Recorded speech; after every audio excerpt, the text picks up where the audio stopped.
नमस्कार। आज हम भारत के इतिहास के कुछ ऐसे मोड़ों पर नजर डालने वाली हैं जहां युद्धों ने कहानी बदल दी। हम्म। हमारे पास एक स्रोत है जिसमें मतलब प्राचीन काल से लेकर आप कह सकते हैं करीब करीब आज तक के कुछ अहम लड़ाइयों की लिस्ट है। हम्म। तो आज का मकसद सिर्फ ये जानना नहीं है कि कौन कब लड़ा, हम्म। बल्कि ये समझना है कि भाई इन लड़ाइयों के नतीजे क्या निकले, कैसे इन्होंने मतलब हमारे उपमहाद्वीप के नक्शे को, शायद तकदीर को भी गढ़ा है। हाँ, ये हजारों साल का इतिहास है और ये सूची हमें उसकी एक झलक देती है। बिल्कुल। तो चलिए शुरू करते हैं फिर। सबसे पहले चलते हैं एकदम पुराने वक्त में, ईसा पूर्व। लिस्ट में पहला नाम है हाइडेस पीस का युद्ध, 326 ईसा पूर्व। हाँ, सिकंदर और राजा पोरस के बीच। स्रोत तो कहता है कि इसमें सिकंदर जीता था। हाँ, ये सिकंदर के भारत अभियान का एक अहम पड़ाव था, ये बात सही है। हालांकि वो व्यास नदी से आगे नहीं जा पाया था। लेकिन इस युद्ध ने, आप कह सकते हैं, यूनानी और भारतीय सभ्यताओं के बीच एक सीधा संपर्क बनाया। अच्छा। मतलब ये सिर्फ एक लड़ाई नहीं थी, ये विचारों और संस्कृति के लेन देन की भी एक तरह से शुरुआत थी। ये दिलचस्प बात है। इसके कोई 60-65 साल बाद 261 ईस्वी पूर्व में एक और बहुत बड़ा युद्ध हुआ, कलिंग का युद्ध। हाँ, सम्राट अशोक और कलिंग राज्य के बीच। स्रोत के हिसाब से जीत तो अशोक की हुई, पर जो खून खराबा हुआ उसने उन्हें बिल्कुल बदल दिया। बिल्कुल, ये भारतीय इतिहास का एक जिसे कहते हैं ना, वाटरशेड मोमेंट है। हाँ। कहते हैं कि युद्ध की जो भयावहता थी उसे देखकर अशोक ने शस्त्र त्याग दिए और धम्म विजय की नीति अपनाई। धम्म विजय मतलब दिलों को जीतना, धर्म और नैतिकता के रास्ते पर चलकर। इससे सिर्फ उनका शासन नहीं बदला, इसने बौद्ध धर्म को भारत और दुनिया भर में फैलाने में भी बहुत बड़ी भूमिका निभाई। कमाल है। मतलब एक युद्ध और इतने दूर तक असर। हाँ। तो अब थोड़ा आगे बढ़ते हैं, प्रारंभिक मध्यकाल की तरफ। स्रोत में 712 ईस्वी में सिंध पर अरब हमले का जिक्र है। मोहम्मद बिन कासिम की जीत हुई और अरब सत्ता स्थापित हुई। हाँ, ये घटना महत्वपूर्ण है क्योंकि ये भारत के खासकर उत्तर पश्चिमी हिस्से में इस्लाम के एक राजनीतिक शक्ति के तौर पर आने की शुरुआत थी। इसने आने वाली सदियों में इस पूरे इलाके के राजनीतिक और सांस्कृतिक समीकरणों पर असर डाला। और फिर आते हैं वो मशहूर युद्ध तराइन के। पहला 1191 ईस्वी में मोहम्मद गौरी और पृथ्वीराज चौहान। हाँ, स्रोत के मुताबिक इसमें पृथ्वीराज चौहान जीते। सही है। लेकिन अगले ही साल 1192 ईस्वी में उसी मैदान पर तराइन में ही दूसरी लड़ाई हुई और इस बार पासा पलट गया। स्रोत कहता है मोहम्मद गौरी जीता। ये कैसे हुआ? मतलब एक साल में इतना बड़ा उलटफेर? हाँ, तराइन की दूसरी लड़ाई बहुत निर्णायक साबित हुई। पृथ्वीराज चौहान की हार और फिर उनकी मृत्यु ने राजपूतों के संगठित विरोध को काफी कमजोर कर दिया और इससे हुआ ये कि तुर्कों के लिए दिल्ली और गंगा के मैदानों का रास्ता खुल गया। अच्छा। और यहीं से आप कह सकते हैं दिल्ली सल्तनत की नींव पड़ी, जिसने फिर अगले 300 साल से भी ज्यादा उत्तर भारत पर राज किया। तो ये सिर्फ एक लड़ाई नहीं थी, ये एक पूरे नए दौर की शुरुआत थी। बिल्कुल। और गौरी यही नहीं रुका। स्रोत बताता है कि 1194 ईस्वी में चंदावर के युद्ध में उसने कन्नौज के राजा जयचंद को भी हरा दिया। हाँ, जिससे उत्तर भारत में उसकी पकड़ और मजबूत हो गई। अब उस मैदान की बात करते हैं जिसने शायद भारत का इतिहास सबसे ज्यादा बार बदला है, पानीपत। पानीपत। पहला युद्ध 1526 ईस्वी में। एक तरफ बाबर, मध्य एशिया से आया हुआ, और दूसरी तरफ दिल्ली सल्तनत का आखिरी सुल्तान इब्राहिम लोधी। हाँ, पानीपत की लोकेशन बहुत स्ट्रेटेजिक थी, दिल्ली के पास। जो पानीपत जीतता, दिल्ली उसकी होती थी। और बाबर की जीत की एक बड़ी वजह थी उसका तोप खाने का इस्तेमाल और एक खास युद्ध नीति, तुलुगमा। हाँ, ये उस समय भारत में नई चीजें थी। तो इस जीत ने लोधी वंश और दिल्ली सल्तनत दोनों का अंत कर दिया और भारत में मुगल साम्राज्य की नींव रखी, जो फिर अगले 300 साल तक चला। तो एक बिल्कुल नए युग की शुरुआत। पर बाबर को अपनी ये नई सत्ता जमानी भी थी, जाहिर है। स्रोत में जिक्र है 1527 के खानवा युद्ध का, जहां उसने मेवाड़ के शक्तिशाली राणा सांगा को हराया। हाँ, ये बहुत जरूरी जीत थी। और फिर 1529 में घाघरा का युद्ध, जहां उसने अफगानों को हराया। ये जीतें क्यों इतनी अहम थी? देखिए, खानवा इसलिए अहम था क्योंकि राणा सांगा उस वक्त उत्तर भारत में राजपूतों के सबसे बड़े नेता थे। वो बाबर के लिए एक बहुत बड़ी चुनौती थे।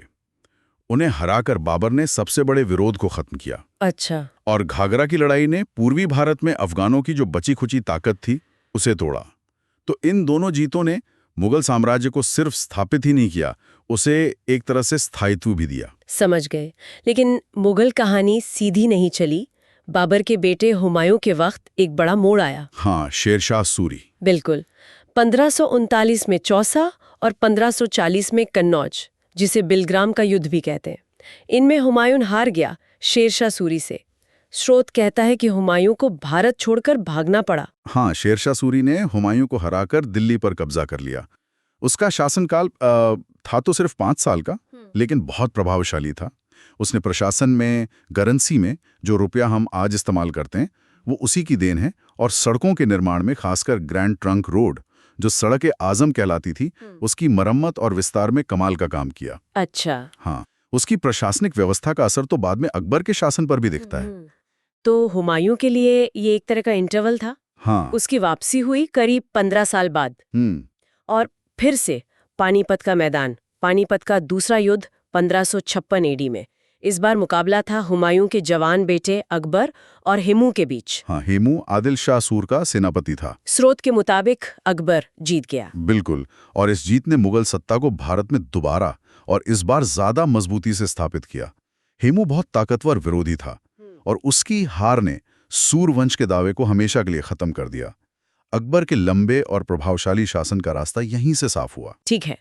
तो जब उत्तर में मुगल अपनी जड़ें जमा रहे थे, ठीक उसी दौरान दक्षिण भारत में एक बहुत बड़ी घटना घटी। हाँ, तालीकोटा। 1565 ईस्वी में तालीकोटा का युद्ध। स्रोत कहता है कि इस युद्ध के बाद विजयनगर साम्राज्य का अंत हो गया। ये कितना बड़ा झटका था दक्षिण भारत के लिए। ओह, ये दक्षिण भारत के इतिहास की एक बहुत बड़ी त्रासदी कही जा सकती है। विजयनगर साम्राज्य, आप समझिए, लगभग 2 सदियों से दक्कन में कला, संस्कृति, साहित्य, व्यापार, हर चीज का एक शक्तिशाली केंद्र था।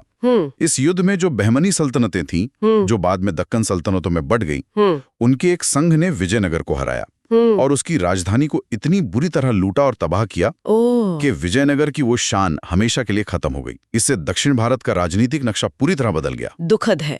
चलिए वापस उत्तर भारत चलते हैं। 1576 ईस्वी में हल्दी घाटी का युद्ध। अकबर और महाराणा प्रताप। हाँ, स्रोत में लिखा है कि राणा प्रताप की हार हुई, लेकिन ये कहानी इतनी सीधी तो नहीं है शायद। नहीं, बिल्कुल नहीं। ये सही है कि मैदान की लड़ाई में मुगल सेना भारी पड़ी, लेकिन महाराणा प्रताप ने कभी हार नहीं मानी। वो पहाड़ों में चले गए और उन्होंने मुगलों के खिलाफ छापामार युद्ध जारी रखा और उन्होंने अपनी जिंदगी में ही मेवाड़ का एक बड़ा हिस्सा वापस जीत भी लिया था। अच्छा। तो हल्दी घाटी सिर्फ एक लड़ाई नहीं है, वो मेवाड़ की आजादी के लिए महाराणा प्रताप के पूरे जीवन के संघर्ष का एक प्रतीक बन गई है। समझ गई। अब हम उस दौर में आ रहे हैं जब समंदर के रास्ते एक नई ताकत आई, यूरोपीय शक्तियां, और वो भारत की राजनीति में दखल देने लगी। हाँ, ईस्ट इंडिया कंपनी। 1757 का प्लासी का युद्ध, इसे एक बड़ा मोड़ माना जाता है अंग्रेजों और बंगाल की नवाब सिराजुद्दौला के बीच। स्रोत कहता है अंग्रेज जीते और यहीं से अंग्रेजी शासन की नींव पड़ी। देखिए, प्लासी असल में एक लड़ाई से ज्यादा एक सौदा और साजिश थी। रॉबर्ट क्लाइव ने नवाब के सेनापति मीर जाफर और दूसरे बड़े लोगों को अपनी तरफ मिला लिया था। अच्छा। मैदान ने असली लड़ाई तो बहुत ही कम हुई, लेकिन इसके नतीजे बहुत गहरे निकले। इसने ईस्ट इंडिया कंपनी को बंगाल का किंग मेकर बना दिया। उन्हें बेहिसाब दौलत मिली, राजनीतिक ताकत मिली। ये भारत के औपनिवेशीकरण की राह में एक बहुत बड़ा मील का पत्थर था। और अंग्रेजों की राह में एक और यूरोपीय ताकत थी, फ्रांसीसी। हाँ, फ्रांसीसी। 1760 में वांडीवाश का युद्ध हुआ अंग्रेजों और फ्रांसीसियों के बीच। स्रोत कहता है इसमें फ्रांसीसियों की हार हुई। बिल्कुल। इस युद्ध ने भारत में फ्रांसीसी महत्वाकांक्षाओं को लगभग खत्म ही कर दिया। इसके बाद वो सिर्फ पौंडीचेरी जैसी कुछ छोटी बस्तियों तक सिमट कर रह गए और भारत में वर्चस्व की लड़ाई में अंग्रेजों के लिए कोई यूरोपीय टक्कर देने वाला बचा ही नहीं। और अगले ही साल 1761 में फिर से पानीपत का मैदान। हाँ, तीसरा युद्ध। पानीपत का तीसरा युद्ध। स्रोत इसे अहमद शाह अब्दाली और मराठों के बीच का संघर्ष बताता है, लेकिन यहाँ एक अजीब सी बात लिखी है जिसमें फ्रांसीसियों की हार हुई। ये थोड़ा कंफ्यूजिंग है। हाँ, ये स्रोत में दिया गया विवरण थोड़ा अजीब है। ये बात सही है। ऐतिहासिक तौर पर ये युद्ध अफगान शासक अहमद शाह अब्दाली और मराठा साम्राज्य के बीच हुआ था और इसमें मराठों की बहुत भारी हार हुई थी। इस हार ने उत्तर भारत में मराठा शक्ति के फैलाव पर एक तरह से रोक लगा दी और उनके साम्राज्य को बहुत गहरा झटका दिया। स्रोत में फ्रांसीसी हार का जिक्र क्यों है, ये साफ नहीं है। हो सकता है कोई लिखने में गलती हुई हो, पर जैसा हमारा नियम है, हम स्रोत में जो लिखा है उसे नोट कर रहे हैं। हाँ ठीक है, समझ गई। स्रोत की जानकारी हम बता रहे हैं। खैर, इसके 3 साल बाद 1764 में बक्सर का युद्ध हुआ। बक्सर। हाँ, इस बार अंग्रेजों का सामना एक मिलीजुली सेना से था। अवध के नवाब शुजाउद्दौला, बंगाल के भागे हुए नवाब मीर कासिम और मुगल बादशाह शाह आलम द्वितीय। हाँ, तीनों एक साथ थे। स्रोत कहता है यहाँ भी अंग्रेज जीते। क्या ये जीत प्लासी से ज्यादा अहम थी? हाँ, देखिए, मिलिट्री पॉइंट ऑफ व्यू से बक्सर की जीत प्लासी से कहीं ज्यादा महत्वपूर्ण थी। प्लासी तो एक साजिश थी, जैसा हाँ, हमने कहा। हाँ, बक्सर एक असली लड़ाई थी, जहां कंपनी की सेना ने 3 बड़ी भारतीय ताकतों की मिलीजुली सेना को हराया। ओ, और इस जीत के बाद जो इलाहाबाद की संधि हुई 1765 में, उससे कंपनी को बंगाल, बिहार और उड़ीसा के दीवानी अधिकार मिल गए। दीवानी अधिकार? हाँ। मतलब टैक्स वसूलने का अधिकार। अच्छा। तो इससे कंपनी सिर्फ एक व्यापार करने वाली संस्था नहीं रही, हाँ। वो एक वास्तविक शासक बन गई। अच्छा, तो अब वो नवाब बनाने वाले नहीं रहे, खुद ही सत्ता चलाने वाले बन गए। बिल्कुल। अब जरा दक्षिण की तरफ देखें तो अंग्रेजों का मैसूर से एक लंबा संघर्ष चला।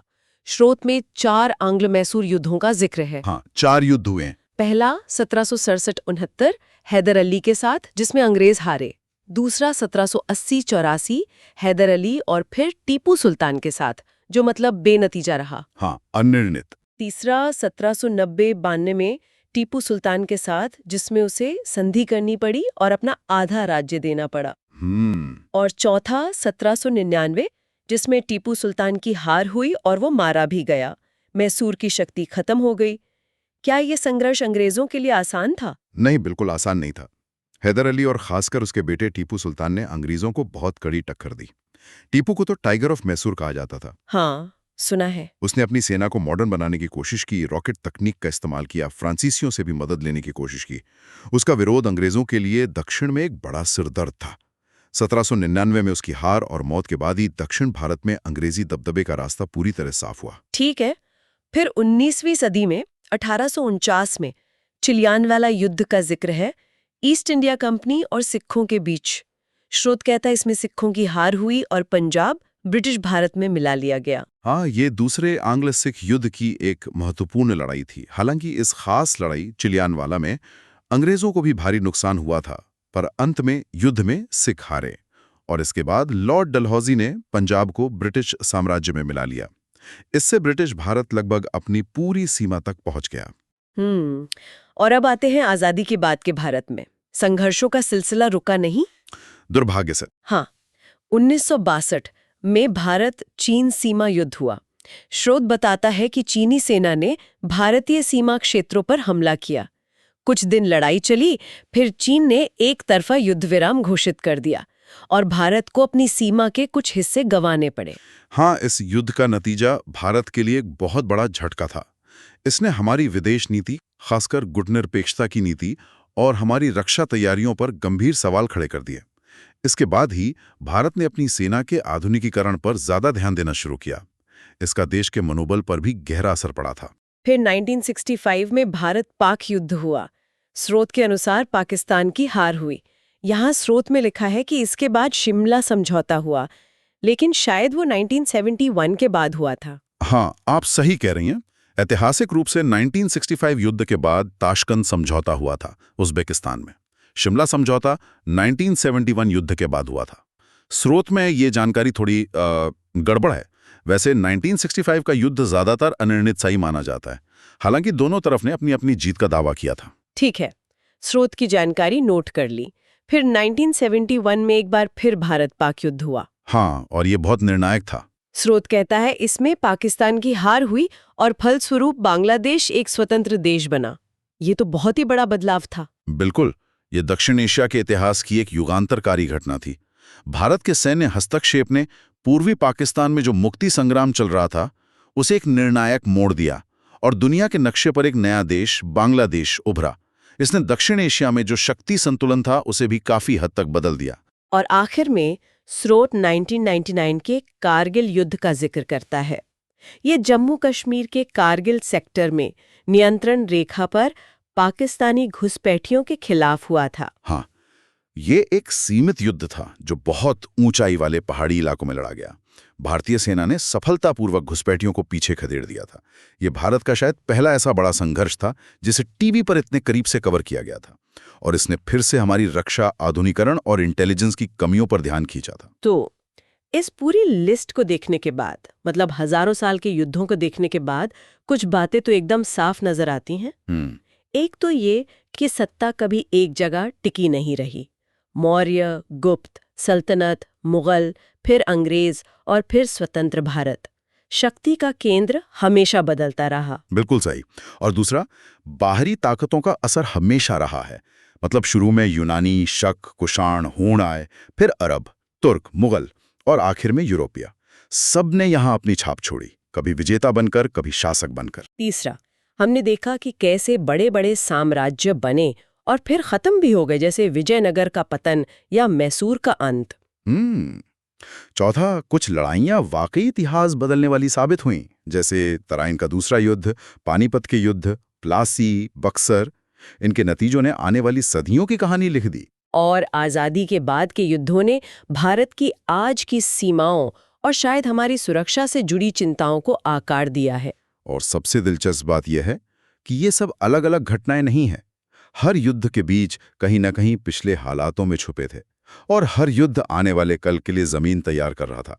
ये पूरी सूची एक तरह से भारत के राजनीतिक और सामाजिक विकास की कहानी है, जो संघर्षों के रास्ते से गुजरी है।